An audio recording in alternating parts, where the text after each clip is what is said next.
Hello friends, today we are going to discuss learning, its meaning and nature. What learning is? Learning in a general way stands for change. Whatever change has taken place means learning, but speaking in somewhat specific sense, it's a different internal state that may result in new behaviors, actions, new understanding or knowledge.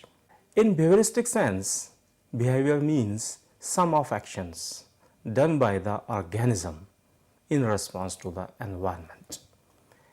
But in a cognitive sense, it's a new understanding or comprehension or knowledge construction undergone. So, it's a different internal state speaking behavioristically and cognitively.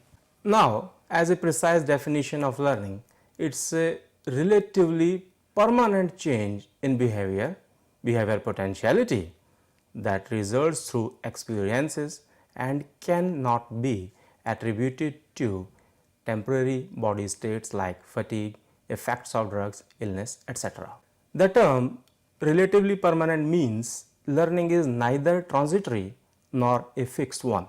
That is, it's not absolute, it's not permanent, it may change, it may enable an organism to adopt some different route over the time. Relatively means it is in relation to. Now, what is that in relation to? That may be the state of the individual, time as a variable, place as a variable. Behavior, as I have mentioned, it's a sum of actions done in response to environment. Now, that results through experience. There is a difference between experience and the exposure.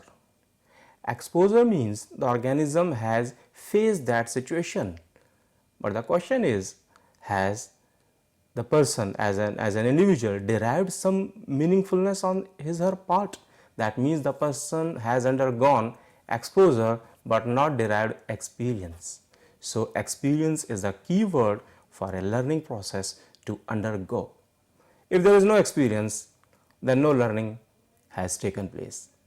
Now, temporary body states like a common cold, tiredness, fatigue, effects of drugs like anything effect of some drugs, sickness, the body state undergoes some change, that is from relaxed state or hyperactive state to some kind of depressed state and tired state. That does not mean that learning has taken place, because when the effect of that thing like drug or reduction in the immune system of the organism is gone, the person reverts back to his or original state. So, it is not learning. Learning means the person is stable, has adjusted with the new state, and it is more beneficial for him or her to respond. There are some characteristics of learning. What learning is we have discussed, but now there are some characteristics like that. It is indexed by change in behavior. Index means it is being reflected by change in behavior. If there is no change in behavior, there is no learning. For example, in a classroom also, like teaching with respect to some moral values or ethical values, if we do not find any change in the behavior of a child, then we generally ask what you have learned so far. Similarly, in some academics like mathematics, sciences, languages, social sciences, if there is no improvement, we pose in some annoying way what learning has done so far by you. So, that means some change is expected, and that change is in some positive sense, never in a negative sense. And second, this behavioral change is relatively permanent that I discussed. It is neither transitory nor fixed. Transitory means it is not in between, that is, it is working in an either or neither nor manner, that is at this level or exactly at another level. That means no learning has taken place or learning has taken place. Change in behavior need not occur immediately after learning experience. Learning must give an opportunity to an individual to settle.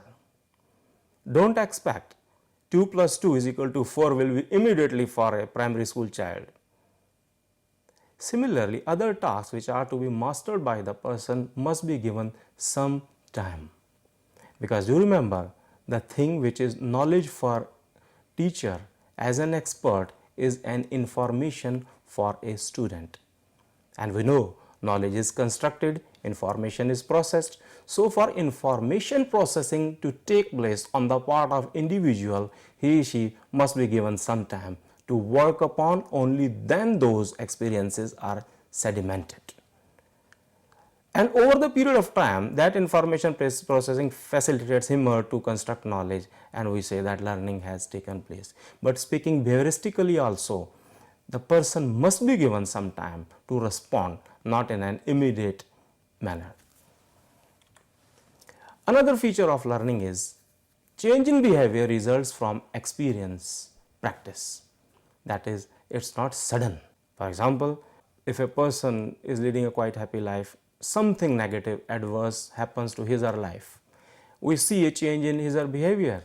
That means the person has experienced something negative, something adverse he or she was not expecting. That's the reason for change in his or her behavior. But if we as an observer are not able to find out the reason for the change in behavior, then we say it's an irrational behavior. Why are you behaving so? We tend to probe the reason for that. Reason means here experience of that, experience, what the person has gained, suffered, that is leading him or her to assert this behavior. Experience and or practice must be reinforced. That is, without reinforcement, it leads to wastage. That is, the experience or the practice that an individual is undergoing must be strengthened verbally, giving some token, etc. That is, desired behavior must be reinforced. For example, if student writes 2 plus 2 is equal to 4, then he or she, if he or she is a primary child, he must be reinforced by some praise, by giving him or some token. But if it is gone ignored, then the child may be in a dicey state and may take some time that whether it's right or wrong. Learning by nature is unitary. That is, individual responds to the situation as a whole, not in parts, because we as a humans are continuous with respect to our personality. We don't work in a switch off mode just like mobile phones. However, the effects of one situation are minimized depending upon the personality of the person from one situation to another. But we can't say the person is 100% immune to a situation. That is, the personality of the person is whole. So whenever in another situation arises, the person will respond to the situation as a whole. He or she will bring his or her experience to respond to that situation. His or her personality is not working in a watertight compartment, but as a whole. That's a human personality. Learning is individual in nature. Yes, definitely. Whatever I have learned maybe differ from another person, same is true for other side. That means whatever I have experienced is more important for me rather than others' experience. Others' experience may direct me, but I cannot say that I have learnt it unless and until I undergo that process. Learning is contextual. Learning always takes place in context. What is a context? For example, speaking cognitively, water is a compound in the context of state of matter, but water is a covalent compound in the context of chemical bonding. You see, the same thing varies from context to context. For a person, it is quite feasible, easy to sit in library for 7 to 8 hours, but not easy for him or her to climb a tree. But reverse may be true for a gardener or any person from another background. So that means we cannot say those who are not intelligent in one field are not intelligent in all field. Intelligence differs in context with respect to context. Learning always takes place in a context from concrete to abstract. We always master the skills at concrete level. Now, what are the skills? Skills means potentials to act in certain ways. For example, everybody writes, has his or her own handwriting, but someone writes very beautifully. So his or her handwriting is now skill on his or her part. Everybody can dance, or most of the person can dance on DJ or in marriages, but someone performs very well, he is a professional, so that means he has mastered the skill. So, potentials to act in certain ways is known as skill. Learning takes place from concrete to abstract, and we need to master our skills at concrete level, then we will shift on to abstract level. For example, there are some vehicles, four-wheelers, which used to have four forward geared, but nowadays the cars are there with 5 forward gears. Now, if a person has learned how to drive a car on that 4-geared vehicle, and if he or she next time or after some years gets into a car with 5 gears, now he or she will have to learn driving afresh? No, the person has mastered the driving of a car at 4-gear level, but when he or she drives a car with 5-gear level, he or she will have to just slightly take care of the fact how the vehicle moves from 4th gear to 5th gear, and within some times after driving some meters, even I say, if they have mastered at concrete level, they would be able to do so. That is known as transfer of learning. But again we shift back to our learning at concrete level. For example, if I say I am learning the car, I am very conscious, nobody should talk to me, please be silent, I am watching in a straight manner. I have mastered the skill, now I can drive the car. Now I am driving the car in a traffic, I am listening music, I am talking, I am thinking, I can drive the vehicle with one hand. That means I have mastered the skill at abstract level. Now can you imagine, is it feasible for any person on this earth to enter directly at this second stage to drive a vehicle that I have mentioned? Not possible, because he or she will have to learn the beginnings that I mentioned very seriously. After mastering them, only then you can move on to the next level, that is driving in a relaxed manner. So that is, learning always takes place from concrete to abstract. As far as learning transferable is concerned, learning learnt in one situation can be transferred into another situation.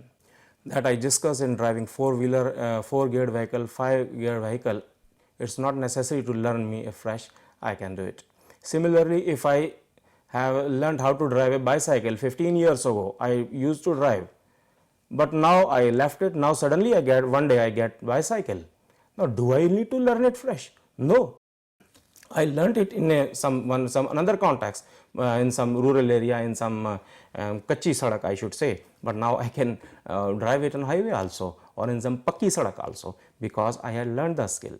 Next is, by nature learning leads to adjustment. Adjustment means the animal, organism or the individual is in a state of relax and can add and is in a state to add on to the system also.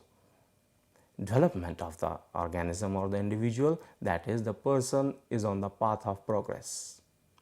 Learning leads to problem solving. Problem solving, as per Gagnet's hierarchy of learning, is the highest form of learning. If an individual is able to solve a problem, then we can assume that highest learning on his or her part has taken place. Now what is problem, what is solution, what is problem solving? These are different aspects. Problem means anything that disturbs an individual is simply a problem. So disturbance or a kind of perturbation is the key word. If anything is disturbing you, only then it's a problem. If that disturbance is removed, then it's no more problem for you. 2 plus 2 is equal to question mark may be a problem for a primary child, but if it's a problem for a secondary school child, then it's not a problem, it's a disaster. So you can imagine the probable or expected degree of problem solving on the part of individual also, that over the time you need to develop the problem solving skills also. I have defined the term skill before you.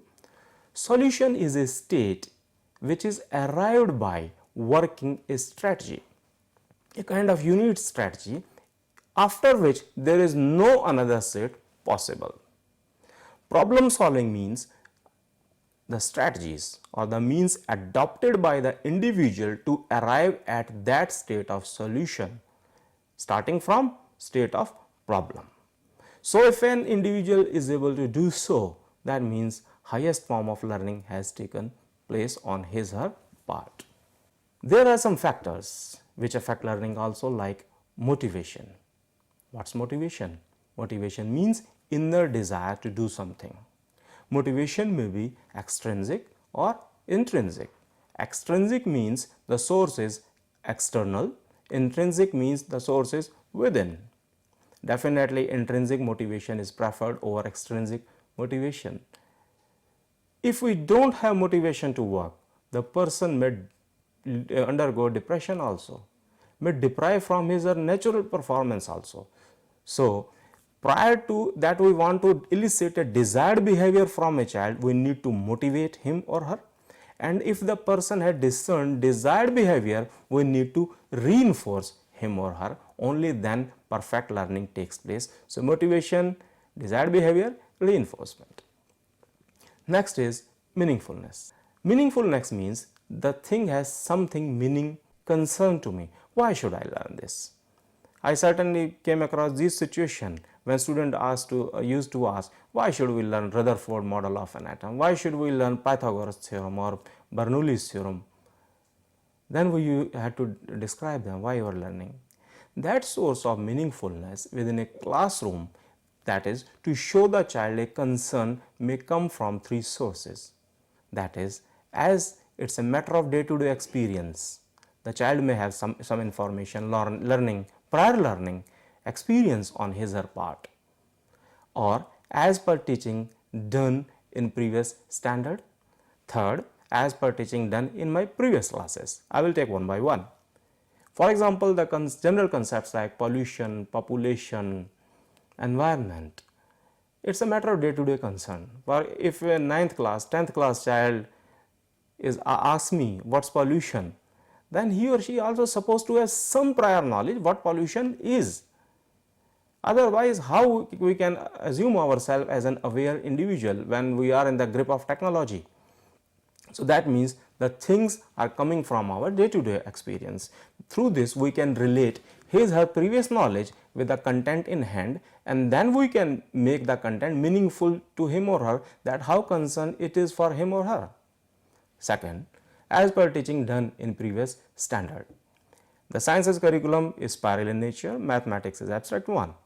For example, I have read chapter of metal in say 6th class, then in 10th class, then in 12th class. Then a source of information is coming from me as a student from the previous classes. I need not to start afresh. That I just mentioned, moving from concrete to abstract, that means concrete exposure has been provided to the individual in the previous classes. We need to work on just abstract one. So, the source of information may be from previous classes. However, the element of forgetfulness may operate. So, by proper rehearsal revision, we may bring the child up to the desired level. Third is, as per teaching done in my previous classes. For example, I am teaching chapter 4th, 9th class, that is a chemical bonding. But what water is, what is the state of matter, that was discussed in chapter 2, that is states of matter. So, I am teaching the same standard, but chapter were covered at two different level. As a state of matter in chapter 2, the knowledge is continuous up to the chapter 4, that is chemical bonding. So, through these three meanings, we can establish a kind of concern of the child with the content, that the content does not appear alien to him or her. Third, physical health of the learner. We can assume, understand, predict how an ill child can learn. He or she may not be up to the optimal level or to the desired level of learning. So, physical health of the learner matters. So, that is why midday meal provision is also there. Emotional security. There must be some kind of degree of warmth for learner. Only then, with this secured affection, a kind of security, the learning in a suitable manner will take place. Incentive for learning, there must be suitable incentives for learning. Otherwise, just like in the initial stages, human behavior is a kind of animal behavior. Why I am learning? We need to attract a child to undergo learning.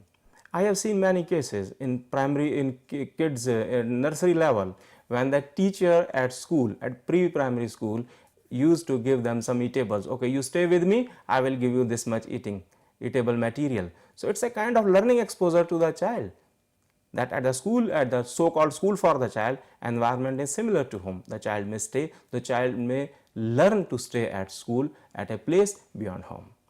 Activity oriented methods of learning, definitely it should not be lecture method, etc. Some kind of activity provision, sensorial exposure must be there for the child. There are some laws of learning, that is law of effect, readiness, exercise, intensity of stimulus, belongingness and maturity. We will discuss them one by one. First of all is law of effect. The events which are followed by pleasant results are undergone by people rather than those which lead to unpleasant results. It's a matter of common experience that we tend to face something pleasurable, happy, that we like. At least from home we don't get any harm. So similarly, the events which lead to unpleasant events people tend to avoid.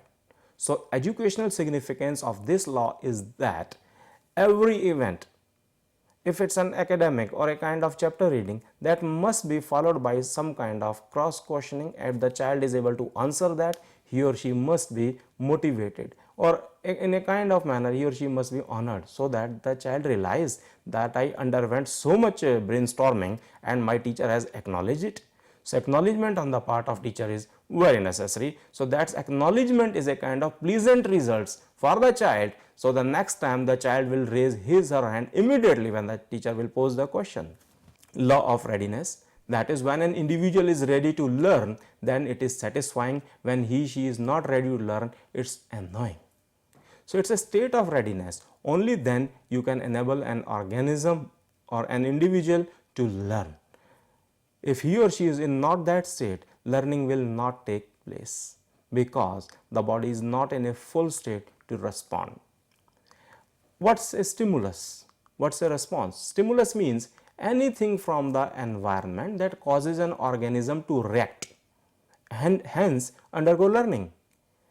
And then what is response? Anything done by the organism in consequence to the situations in the environment, whatever arise. If the organism responds, that means it's his or her response, speaking qualitatively. Third is law of exercise. If an activity is repeated again and again, it leads to better experience than those less repeated ones. It's a kind of rehearsal on the part of the person. More you master a skill, more you will get proficiency in that. If you have learned how to dance and you don't practice, rehearse, over the time you will forget. So, but if you rehearse even for half an hour a day, after months, after some time you will be master. So rehearsal in a kind of specific manner, exercise, repetition is necessary for learning to take place. Law of intensity of stimulus. I have discussed stimulus with you, response with you. Learning depends upon strength of stimulus. For example, if a car driver applies brakes and it makes a sound, people suddenly turn their faces at him, at what happened. They assume that some accident has taken place. That is, immediately something negative comes. But he or she must have faced something sudden before him or her to apply the brake. So intensity means sound of the brakes that fetch the attraction of the people. Otherwise, many times people apply the brake, who looks at them? So it's the intensity of the stimulus, strength of the stimulus. If a person talks normally, but he or she raises his or her voice suddenly, people begin to look at him. Remember, what's there? So looking of the people at that person because of raising of his or her voice is governed by this law of intensity of stimulus. Law of belongingness, that is, learning takes place effectively if the connection between stimulus and response is natural. We don't prefer unnatural things to grow. We prefer natural things to work out. Why should I learn this? Learning only is feasible when we are able to establish this natural response. Otherwise, an artificial setup, the workout may be temporary, but it cannot be described as a kind of learning undergone by the person. Law of maturity. If the nervous system of the child is not mature enough to master a particular task, then it's of no use to arrange learning condition for that task. How can we prepare a primary child to undergo calculation for mensuration or for binomial theorem or anything at higher level, but that is supposed to be perfect for a senior secondary child. So, even Piaget mentioned this. Chronologically, we may be grown up, but with respect to certain tasks, we may be at concrete operational stage or operational stage of cognitive development. So, we need to master, but with age or the chronology of the person provides a kind of vessel, a kind of pot that is full-fledged enough, fully fledged developed to work upon cognitively. So, nervous system means the child must be able to master only it's possible if his or bodily movements, nervous system are at appropriate level with respect to that task. You cannot ask a 5-year-old boy to drive a bicycle because balancing for him or maybe quite difficult. However, the child can master, but after some difficulty also. But the same skill can be mastered by a 10-year-old child because the nervous system is able to do so. Next is, do sensitization habituation stand for learning? These are some trivial questions. Sensitization means an organism is made more prone, responsive to certain aspects of environment. For example, by giving a shock, a person will not respond to something, but if there is something shocking like a certain emission of light, electric current, the person may respond to it. So, it's sensitization. Habituation means an organism becomes less responsive to environment and is able to adjust with the environment. So, these are the trivial questions which need to be discussed. Whether they stand for learning. Yes, they stand for learning because they enable the organism to get sensitized in case of sensitization or undergo habituation adjustment in case of second one. Learning is necessary for survival through the process of homeostasis, that is learning process that allows organisms to do commerce with the environment, that is to make undergo adjustment with the environment. For example, over the period of time, butterflies could develop their color as green because when they used to fly over the grasses, predators could not see them. So, homeostasis is also kind of mechanism also like hibernation or estivation undergone by the animals, hibernation in case of snakes, etc., estivation in case of another animals also. So, these are the mechanism which facilitate an organism as a whole to undergo survival. Thank you.